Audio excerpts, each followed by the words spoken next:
Welcome to the Nutrition Science Podcast, where we help you cut through the noise and make informed, science-based decisions about nutrition and your health.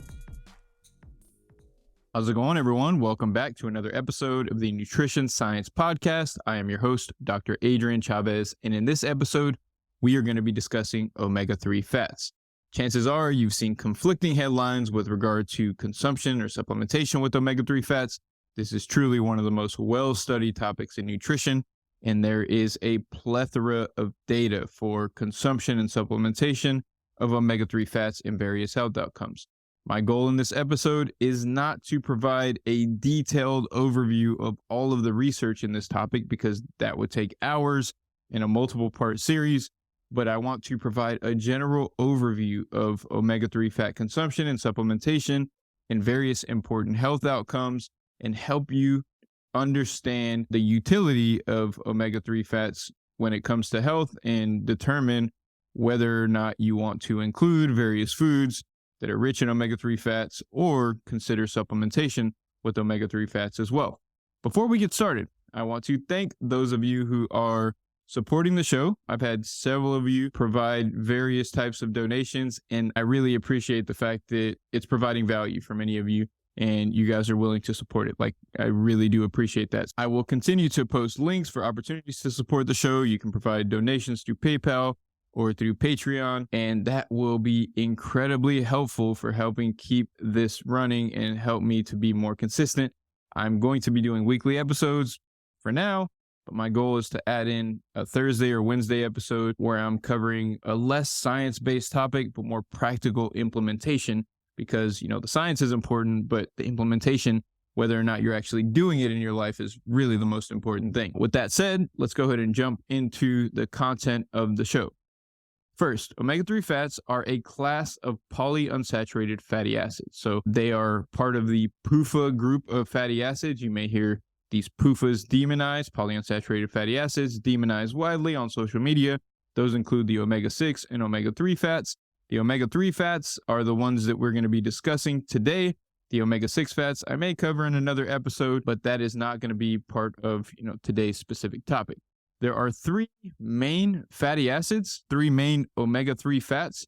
There are 11 identified at the moment, but there are three main ones that are found in food. Those are ALA, which is called alpha-linoleic acid, EPA and DHA, and I'm not even going to try to pronounce those because I'm going to mess them up if I do, but they're really long names, and EPA and DHA are the two longer chain omega-3 fats. So the ALA is an 18 carbon omega-3 fat, EPA is 20 carbons, and DHA is 22.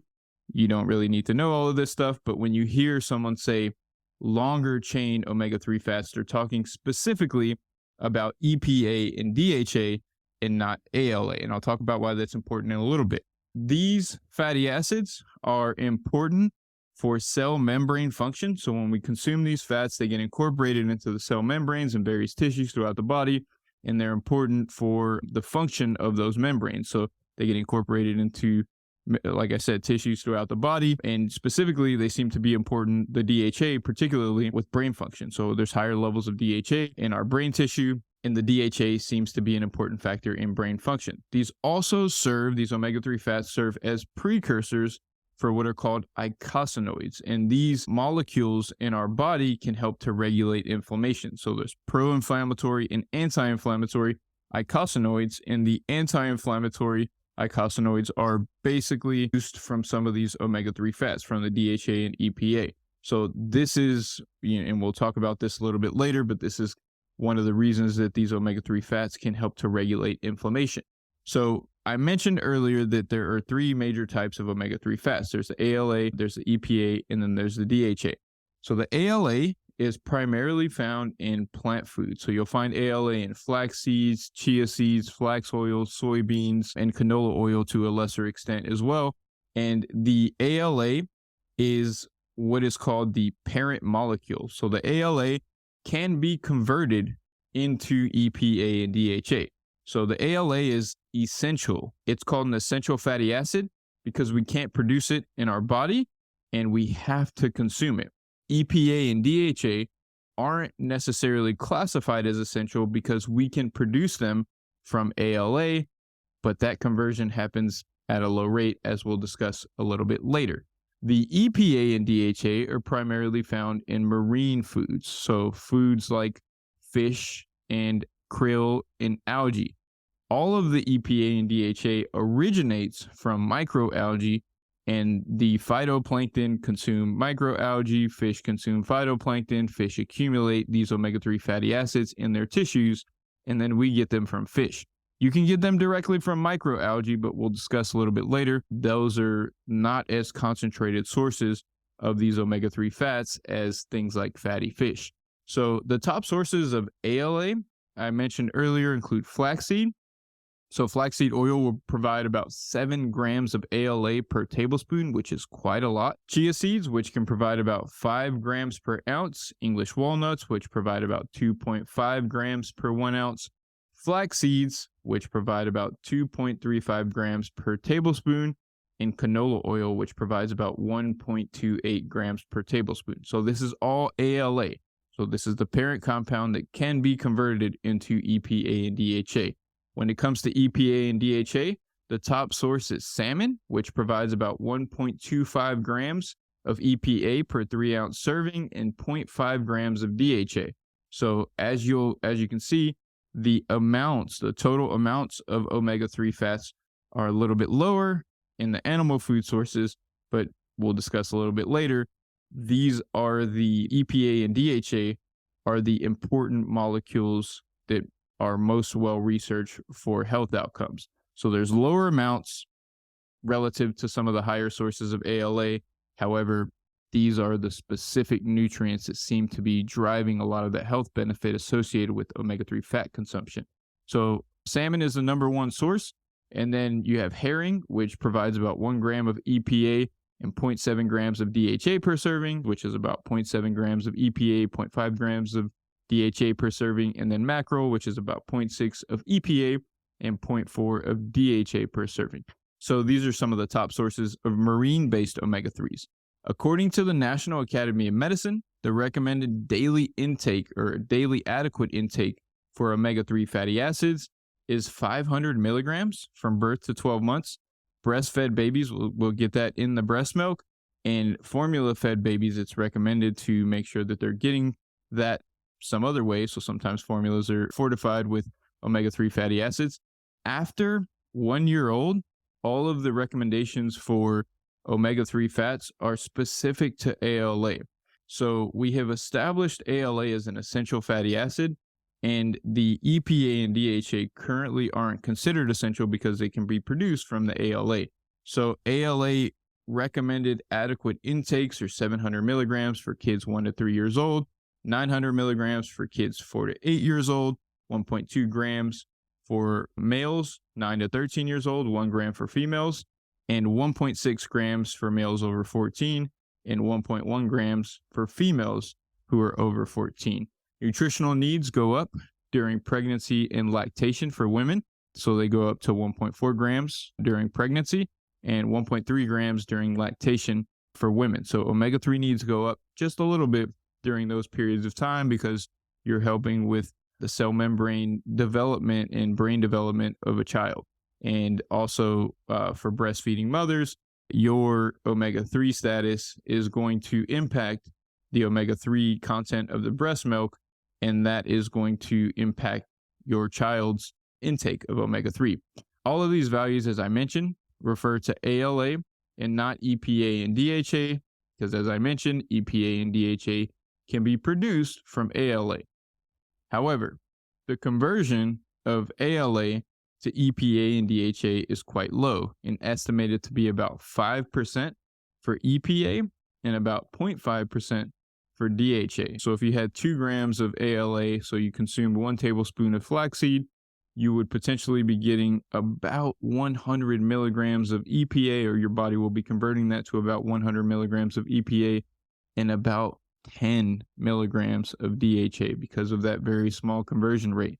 So very low levels of conversion occur from the ALA to EPA and DHA, but the EPA and DHA are still not considered essential for that reason. Various governing bodies have now started to make recommendations for EPA and DHA intake. The focus previously was completely on ALA intake, but now the data has demonstrated that the conversion is low and that the needs of EPA and DHA are probably higher than what many people are getting through the conversion of ALA. So different bodies recommend different amounts, but the USDA recommends about 250 milligrams of combined EPA and DHA per day, and they recommend getting that through consumption of fish, about 8 ounces of seafood per week, which should provide about that much.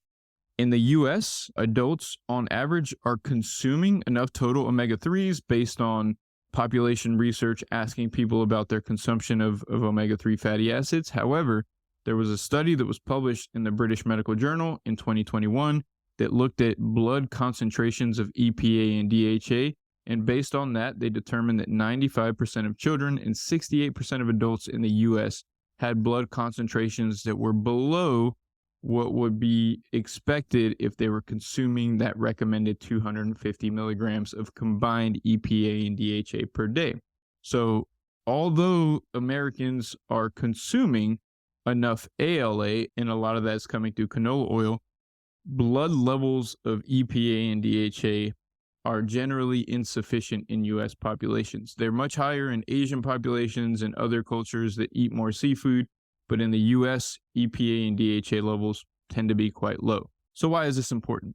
Now we're going to dive into some of the research on omega-3 consumption and omega-3 status, omega-3 supplementation, and health outcomes, and help you understand why consuming sufficient amounts of omega-3 fatty acids in your diet or through supplementation may be helpful for your overall health. The first study that we're going to discuss was published out of China in the Asian Pacific Journal of Clinical Nutrition. The study included 23 prospective cohort studies with over 1 million participants and found that fish intake was associated with a 6% lower risk of all-cause mortality.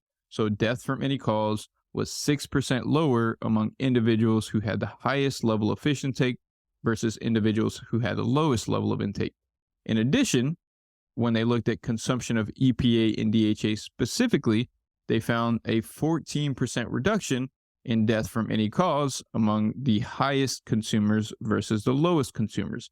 And they estimated that about 200 milligrams of additional EPA and DHA per day was associated with a 7% reduction in all-cause mortality. So higher consumers of fish, higher consumers of EPA and DHA had lower levels of all-cause mortality in this large population-based meta-analysis. This is a cohort study like what we discussed with egg consumption, where they're just tracking people over time. They're asking them about their dietary habits. But in general, when we look at people who are high fish consumers versus people who are low fish consumers, the individuals who are consuming higher amounts of fattier fish seem to be protected to a certain degree from mortality or death from any cause. So this is prospective observational studies, but most of the research in omega-3 is a little bit different than some of the other topics that we'll cover on this podcast because there's a biomarker for omega-3. And what I mean by biomarker is we can actually take a blood test and look at omega-3 status. And so a lot of the research is actually looking at biomarkers because biomarkers are a more reliable assessment of intake in omega-3 status versus questionnaires that are trying to estimate someone's intake. So a lot of the studies that we're going to discuss in this episode are going to refer to biomarkers of omega-3 status and then also randomized controlled trials because there is a plethora of data on randomized controlled trials in various health outcomes. So the next study that we are going to discuss is one that looked at a biomarker called the omega-3 index. And the omega-3 index is a measure of percent of EPA and DHA in red blood cells. So there's a percentage that is given, and that's the percentage of the combined amount of these fatty acids in red blood cells. And a 2017 study published in the journal Atherosclerosis looked at the relationship between omega-3 status and cardiovascular disease outcomes based on biomarkers. The study included 26,000 participants, 10 cohorts, so 10 groups of people that were tracked over time. And what they found was that the average omega-3 index value was 6%. And the reduction in risk of going from 6% to 8% was a 15% lower risk of coronary heart disease. On the other end, going from 6% to 4% was a 15% increased risk of coronary heart disease. They also estimated that going from 4 to 8% was associated with a 30% reduced risk of coronary heart disease. And they estimated that it would take about 1.5 grams of combined EPA and DHA per day in order to achieve that large of an increase, to go from 4 to 8% in the omega-3 index. So that would be about one serving of fish every single day to increase it to that level over a short period of time. I think it's over about 12 weeks. Another study published in 2022 in the journal Clinical Nutrition looked at individual fatty acid levels in health outcomes. And in this study, they compiled the results from 67 prospective cohort studies that included 310,000 participants and reported that higher levels of ALA, not the EPA and DHA, and you won't hear me talk about ALA much because this is one of the only studies that shows a positive effect of ALA levels or ALA supplementation on these health outcomes. But ALA was associated with 11% lower risk of diabetes, while EPA and DPA, which is one of the fatty acids that we won't really discuss very much because it's found in lower quantities, were associated with a 15% reduction in risk of diabetes and a 16% reduction in risk of diabetes. And they also reported that EPA and DHA were associated with lower risk of death from cardiovascular disease, death from any cause, and that risk was about a 15 to 30% reduction, depending on the biomarker that they were looking at. And in this study, they also found that DHA was associated with 26% lower risk of colorectal cancer as well. And we'll talk about cancer a little bit more later, but in this specific study, DHA was associated with lower risk of colorectal cancer. So as I mentioned earlier, a lot of the strongest research comes from supplement studies because omega-3s have been used in multiple supplement trials looking at various health outcomes. And a recent meta-analysis that was published in 2021 looked at 38 randomized controlled trials that included 150,000 participants in total and showed that omega-3 consumption was associated with a 7% reduced risk of death from heart disease and a 13% lower risk of heart attack in this study. So this was supplementation with omega-3. Some of the challenges with these studies, and we'll talk about this later, is there's large variation in dosage and the amount of time that people are supplementing and other factors as well that can lead to a lot of what's called heterogeneity. Some studies show positive outcomes, some don't, because some studies use 3 grams of just EPA and others will use 1 gram of EPA plus DHA, and all of these are being compiled together. And so this is one of the reasons, and you'll see this, and I've had this question a lot, is why is there conflicting evidence on omega-3s in supplementation with omega-3s in various health outcomes? It's because there's so much variation in the randomized controlled trials, in the populations that are being used, dosages, time of follow-up, various health conditions, underlying health conditions, and that leads to a lot of variation in the outcomes that are being reported. And so you may see a headline that says omega-3 is good for heart health one week, and then you'll see another headline that says, oh no, it's not, the next week, and that can be really confusing. But in this study, the omega-3 supplementation among this large group of people, this is one of the most recent meta-analyses that was published, the largest study that I can find, the largest meta-analyses, and it showed that there is a slight protective effect from omega-3 supplementation. However, omega-3 supplementation is associated with increased risk of bleeding because it acts as a blood thinner. So especially if you're taking a blood thinning medication, this is something that you definitely want to ask your doctor about and definitely be very careful with supplementing with omega-3 or eating too much omega-3 because it can thin the blood and it can basically interact with those medications and potentially increase your risk of bleeding, and that can lead to problematic outcomes. It also was associated with an increased risk of atrial fibrillation. So that's another thing that if you have an underlying higher risk of atrial fibrillation or you have a history of that, you may want to be very careful with supplementation with omega-3, and you definitely want to talk to your doctor before making any supplement decisions and even before consuming high amounts of omega-3 fatty acids. Like consuming fatty fish every day can be similar to taking a supplement. So you definitely want to be careful with that if you have a history of bleeding, you're on blood thinners, or you have a history of atrial fibrillation as well. So it's pretty clear based on the evidence, based on the randomized controlled trials, based on the biomarker data, based on the randomized controlled trials, based on the biomarker data, based on the consumption studies, that higher consumption of omega-3s, higher omega-3 status is associated with lower risk of cardiovascular disease. This is a pretty clear outcome. Like I said, there is higher risk of bleeding and atrial fibrillation, but overall, those don't cancel out the benefits of cardiovascular disease risk reduction with omega-3 consumption or supplementation. So that's pretty clear. But what about cancer? So a 2020 study that included 47 randomized controlled trials, 108,000 participants, showed that supplementation with omega-3s had no impact on risk for cancer. So I mentioned earlier that this study that looked at biomarkers showed a lower risk of colorectal cancer among individuals with higher DHA status. There's many studies that look at consumption of omega-3s, biomarkers of omega-3s, and potentially show reductions in risk in colorectal cancer and breast cancer. However, there's also evidence to suggest that higher consumption or supplementation with omega-3s may slightly increase risk of prostate cancer. But when we compile all this evidence together, the evidence is quite mixed, and there doesn't seem to be a major protective effect of omega-3 consumption or supplementation on cancer outcomes, and there doesn't seem to be a harmful effect either.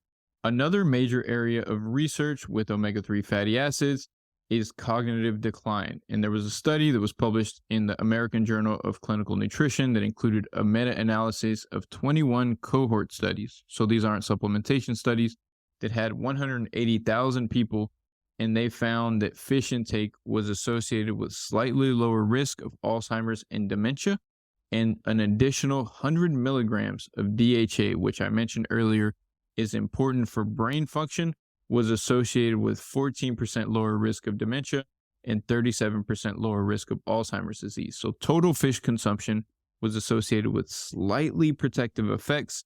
However, DHA and 100 milligrams per day of DHA in this specific study is what they estimated was associated with pretty protective effects overall.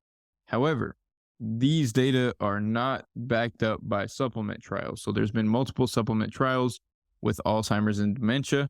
There was a 2020 study that included 25 randomized controlled trials in participants with dementia, and they only found a slight improvement in memory and no improvements in any other cognitive outcomes. And then there was another randomized controlled trial that included 38 studies, and they supplemented with omega-3 in individuals who were non-demented. So the first study actually used individuals who had cognitive impairment. The second study used individuals who didn't have cognitive impairment. And what they found was that there was almost no major benefits on helping to prevent cognitive decline in these supplement trials. So if you're looking at this data, when we look at the data on omega-3 consumption and cognitive decline, the consumption data from cohort studies seems to demonstrate a protective effect of DHA. However, the supplement trials don't seem to show a benefit. And the reason that there may be some differences in the outcomes in these different types of data is that the cohort studies are following people for a longer period of time. So when you're consuming higher levels of fish and higher levels of DHA, and you do that over a 20-year period, there's going to be higher levels of saturation of DHA in various tissues and brain tissue and other cell membranes. And that might be the reason why we're actually seeing some benefit in these cohort studies that isn't showing up in supplement trials.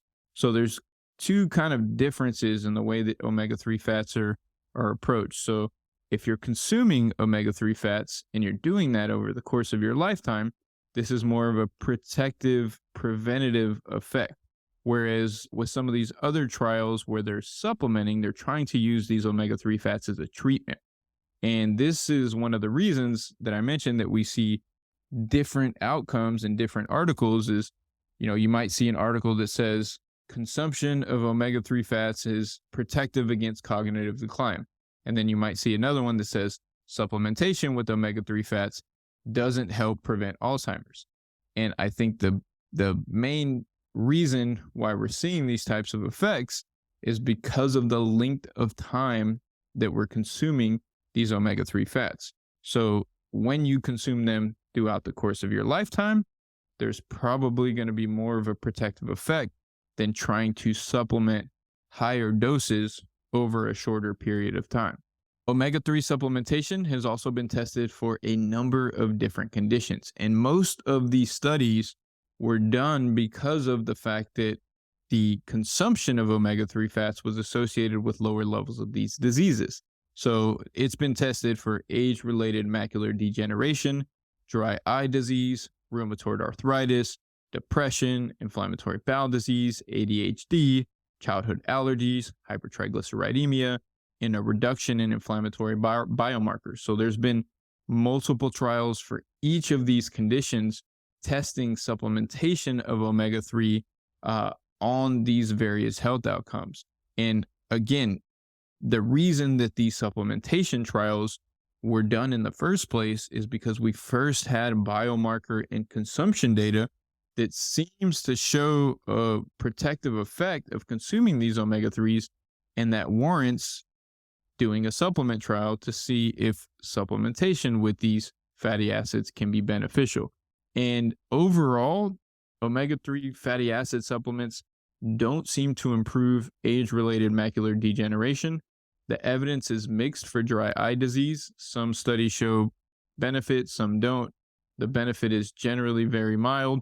There's evidence of a slight benefit, although this can be inconsistent, for rheumatoid arthritis, for depression, for anxiety, for inflammatory bowel disease, for symptoms of ADHD, and for childhood allergies when omega-3 fats are consumed by the mother or they're supplemented in the formula. So for all of these conditions, arthritis, depression, anxiety, IBD, inflammatory bowel disease, ADHD, and childhood allergies, there seems to be a mild protective effect in the supplement trials. Now, again, these aren't massive clinical differences because this is one nutrient.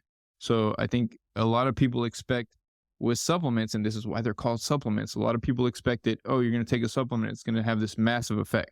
Supplements aren't medications. This is one nutrient that plays a role in the context of your overall body, and supplementation with these doesn't seem to be effective as medication for improving these conditions. However, each of these, there seems to be evidence for mild protective benefit. And then for triglycerides and for inflammatory biomarkers, it's pretty clear that omega-3 fatty acid supplementation can reduce triglycerides and can reduce markers of inflammation, including interleukin-6, C-reactive protein, and other markers of inflammation as well. So overall, omega-3 fats don't seem to improve age-related macular degeneration or dry eye disease. They seem to have some mild benefits when taken as a supplement for arthritis, depression, anxiety, inflammatory bowel disease, ADHD, and childhood allergies. And the evidence is pretty clear that they can reduce triglycerides and reduce markers of inflammation. So what do we make of all this? Because there's a lot of information. I could have went for each of these. There's dozens of randomized controlled trials pretty much for each of these outcomes. But I don't want to overwhelm you because that's not the goal of this podcast. The goal of this podcast isn't to give you every little detail about the science behind this topic, is to help you get a general It's instead to help you get a general overview and kind of understand why you may see conflicting reports, and then also just determine what's going to be best for you. So as I mentioned earlier, supplement trials often are looking at omega-3 fats and expecting them to perform like a drug as a treatment. And they don't seem to really do that. They don't seem to be a treatment for these conditions. But the biomarker data and the consumption data is quite clear that consumption of higher amounts of fatty fish and higher blood levels of EPA and DHA seem to truly be protective against cardiovascular disease, seem to be protective against some cancers, and seem to be potentially beneficial for the range of different conditions that I mentioned: depression, anxiety, IBD, rheumatoid arthritis. So what we have to think about with this is not using these omega-3 fats as a drug, but how do we incorporate their consumption into our daily habits so that we are intaking adequate amounts so that they can serve a preventative protective effect. So that's the shift in the thinking around omega-3 fats, where a lot of people say, you'll hear they're not beneficial, but they're not beneficial when used as a drug. When we consume them over long periods of time and we increase our status of omega-3s in our blood, when we increase the status of omega-3s in our blood, they seem to have a protective effect on various health outcomes. So the important takeaway is the second piece. When we increase our omega-3 status and we consume sufficient amounts of these omega-3 fatty acids over a long period of time, when we incorporate them into our diet and not necessarily chase them as a drug to treat conditions, but we instead focus on incorporating them into our diet over a long period of time, they're likely to have benefits. So my recommendation, if you're currently consuming at least 8 ounces of fish and you're prioritizing fattier sources of fish, then you are probably going to be good in terms of omega-3 consumption and omega-3 status. Now, we can actually test this because I mentioned earlier, there is a test called an omega-3 index. So one thing that some of you may want to do is actually get this tested. So if you don't consume fish right now and you're concerned about your omega-3 status, or you consume small amounts of fish and you don't consume fatty fish, or you're a vegetarian or a vegan and you're concerned about your omega-3 status, something that you can do is you can actually get a blood test, and it's called an omega-3 index, that will show you your current omega-3 status.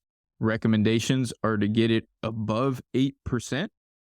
And as we mentioned earlier, that 8%, above 8%, was associated with a 30% risk reduction of cardiovascular disease compared to the below 4%. A lot of Americans are in the under 4% range, and they would benefit from consuming more fatty fish or supplementation. This is one of the things that I think is one of the reasons why a lot of the supplement trial data is so mixed, is because there is no baseline screening for omega-3 status. So they're just taking everybody with depression and giving them omega-3 supplements, and a percentage of those people have plenty of omega-3 already. Their omega-3 status is sufficient, and so they're taking more and not getting any benefit from that. But if we screened for individuals who had baseline blood levels of omega-3s that were under that 4%, or even 4 to 6%, and we supplemented those individuals, my guess is that a lot of these randomized trials would show positive outcomes when they're not. So what we have to take away from this is, if you're currently not consuming fatty fish on a regular basis and you're concerned about your omega-3 status, the best course of action may be to get an omega-3 index test and see where you're at. And if you're in the 4% or 5% and you want to increase that to reduce your long-term risk of cardiovascular disease, then you may want to start consuming more fatty fish, or trying to consume, if you're a vegetarian, higher amounts of ALA to see how much of that can get converted into EPA and DHA and improve your status of EPA and DHA. If you're consuming high levels of ALA, there's studies that have shown that that can increase EPA blood levels and DHA to a very slight degree, but you may also want to supplement if you're a vegetarian and you're not wanting to consume fish. Or if you just don't like fatty fish, or it's too expensive because it is quite pricey, it can actually be a more cost-effective approach to just supplement. And with supplementation, my recommendation would not be to overdo it. So some of these trials go up to 5 grams of omega-3s because they're trying to use them as a drug.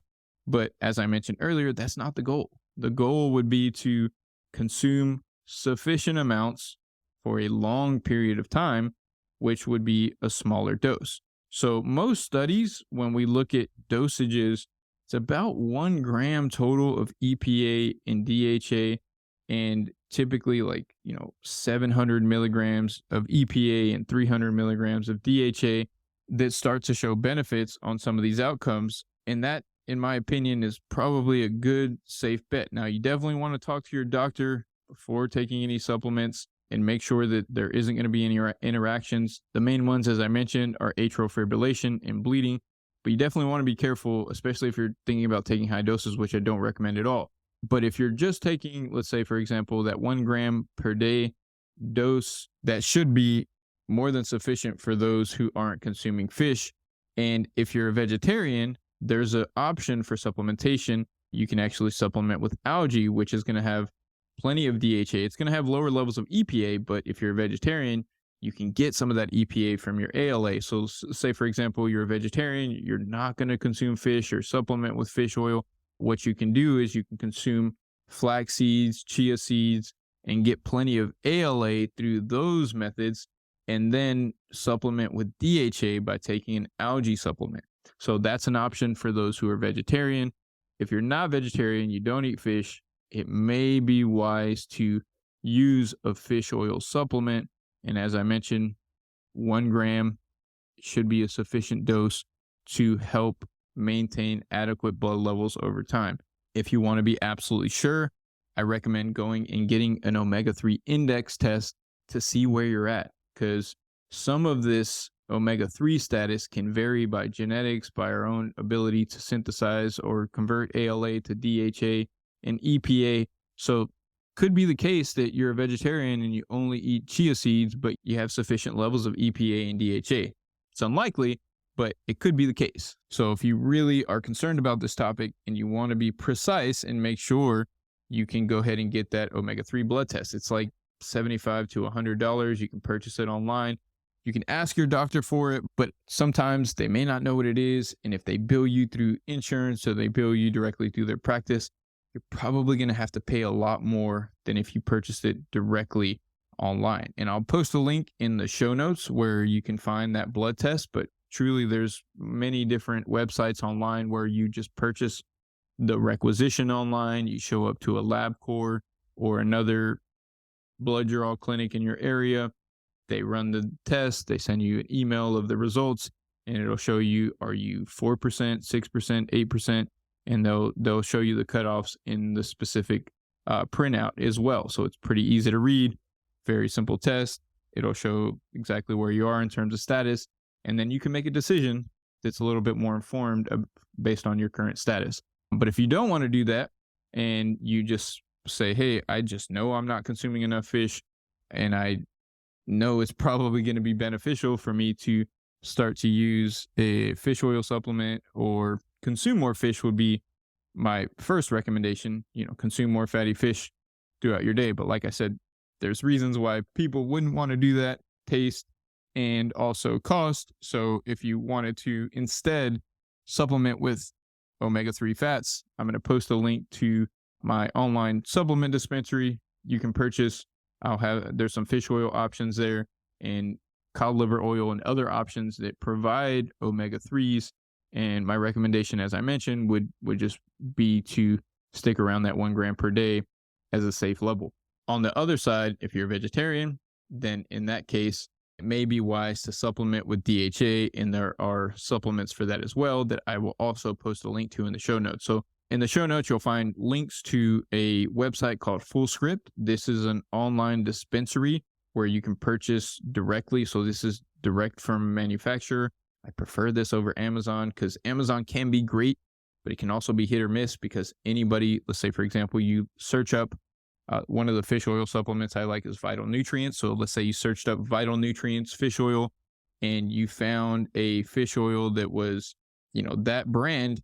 It can be sold by various sellers, and sometimes they don't store these supplements properly, and then other times they're fake. Unfortunately, that can happen when you purchase through Amazon, and normally it's going to be fine, but I like to purchase from this dispensary for that reason, because it's going directly from the manufacturer to this dispensary, and then this dispensary is storing it properly and shipping it properly. So for example, if you buy probiotics from there that need to be refrigerated, they're going to be refrigerated, as opposed to if you get it from Amazon, that may not be the case.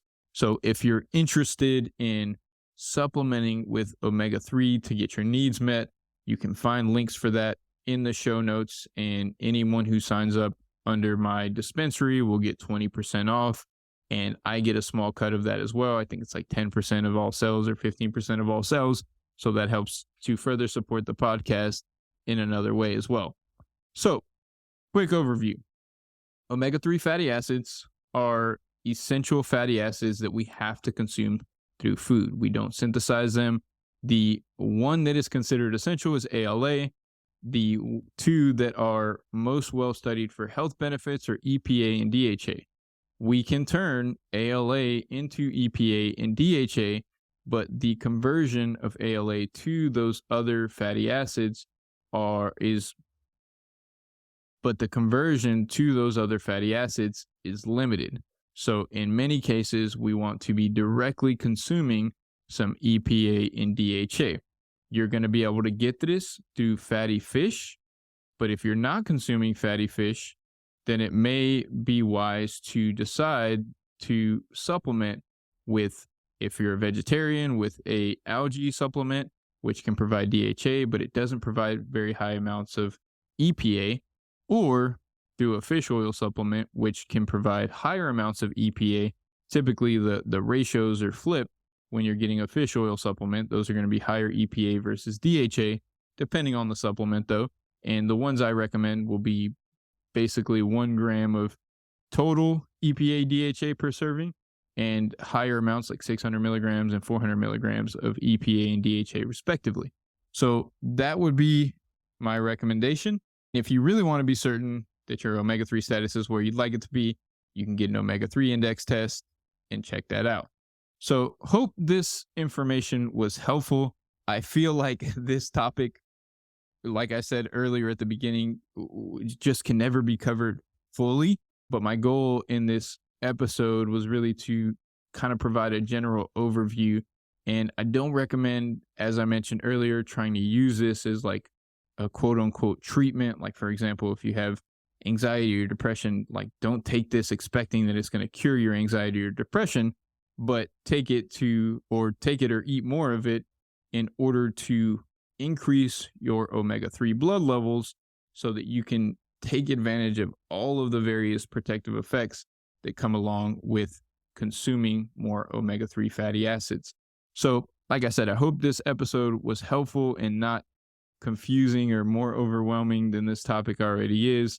My goal was to hopefully give you some actionable steps, either consume more fish, supplement, check your status if you need to, and make sure that you're getting enough omega-3s in your diet so that you can take advantage of some of these protective health effects. So that's all I have for today. Thank you all for tuning in to another episode of the Nutrition Science Podcast. I hope you all have a great day, and we will talk soon.